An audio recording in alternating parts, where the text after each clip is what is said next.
Hey everyone, welcome back. Let's discuss Candida. There's always more to learn, and if we can be more precise with how we understand and treat Candida, then we can have improved health with less time, less effort, less testing, less supplementation, and less food restriction.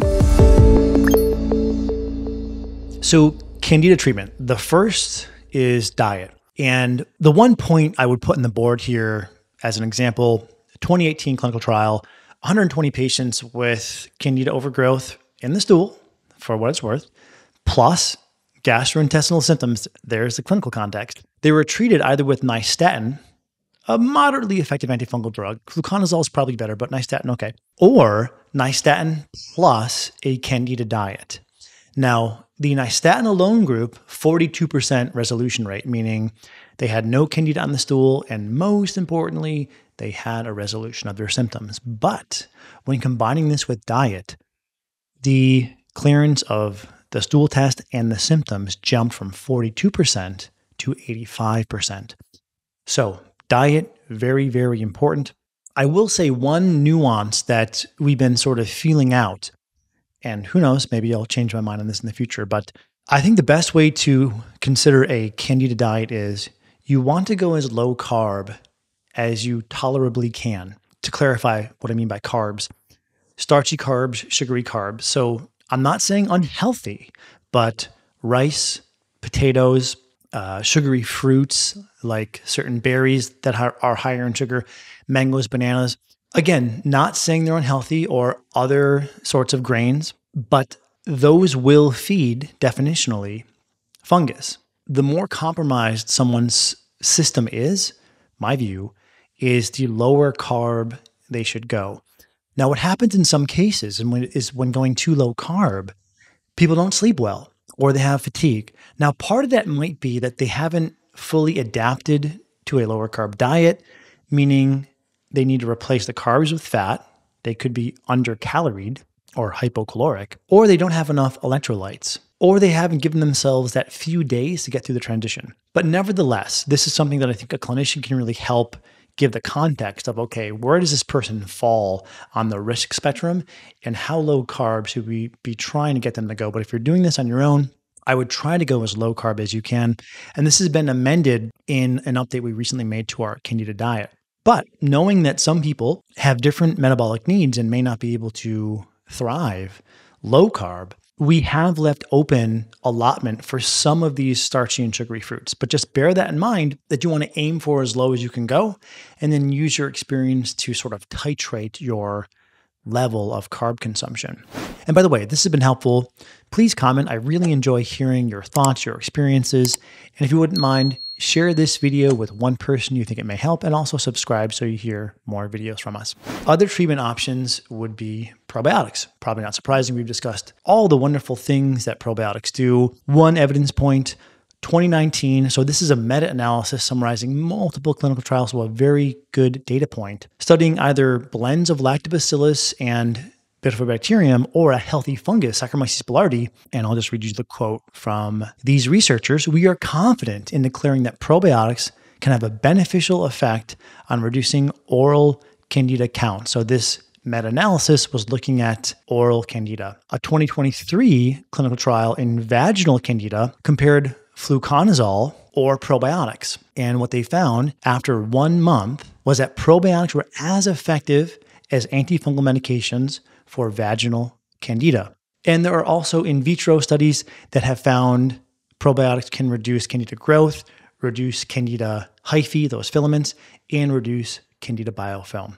So I would definitely encourage you to make part of your treatment protocol probiotics. Antimicrobials. We've shared in the past this table that we've been progressively building over time with these different botanicals or herbs and how they impact Candida growth, Candida hyphae, Candida biofilm. This can be really helpful to personalize to the individual when we suspect they have multiple things going on at once. Like maybe there's Candida, but also SIBO, or Candida plus we're expecting Babesia or suspecting Babesia. So that can help with the fine attunement of these herbs. But did want to share a couple specific studies here. 2015 randomized control trial, again looking at vaginal Candida, garlic tablets, 1,500 milligrams per day. So that's essentially 3 capsules per day.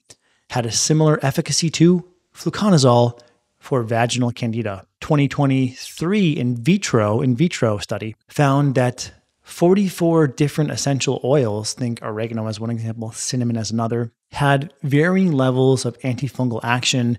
One of the strongest was actually oregano with specific antibiofilm activity. Oregano can be dosed at about 200 to 600 milligrams per day. Garlic, a starting dose of 1,500 milligrams per day. And I did want to also share Horopito, which sells as a brand called Colorex, versus a different antifungal medication. So Horopito is a New Zealand shrub, so an herb, compared to itraconazole. And in this case, they were treating recurrent vaginal candida 6 months in each treatment group, and then a 6-month follow-up after stopping treatment. They found that at 12 months, so 6 months of treatment, 6-month post-treatment follow-up, very important because of this condition being recurring, they found that the drug, itraconazole, had a 34% success rate, and Horopito, the herb, had a 66% success rate. So all of these data points make me feel very good about what we specialize in at the clinic, which is herbal medicines. There's a time and a place for both, but I'm very pleased to see a growing body of clinical trial data or meta-analysis data showing us the effectiveness of probiotics, oregano, garlic, botanicals, and others like Horopito.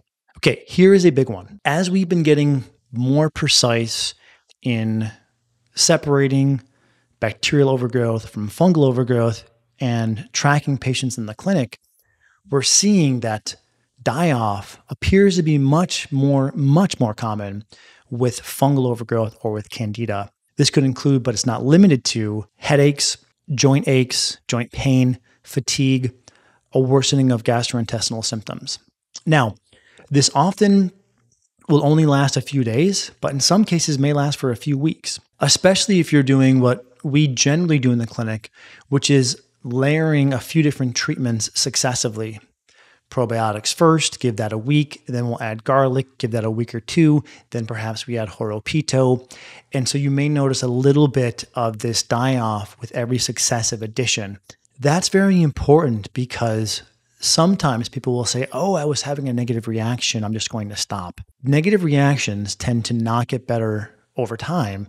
Die-off reactions tend to start within the first, second, or third day, usually, and then by the third, fourth, fifth, or sixth day, they've abated. So keep that in mind. This very likely will happen to some of you who are trying to treat Candida, and it'd be really unfortunate if that scared you away and you didn't have sort of the poise and the paradigm to try to navigate through that cautiously.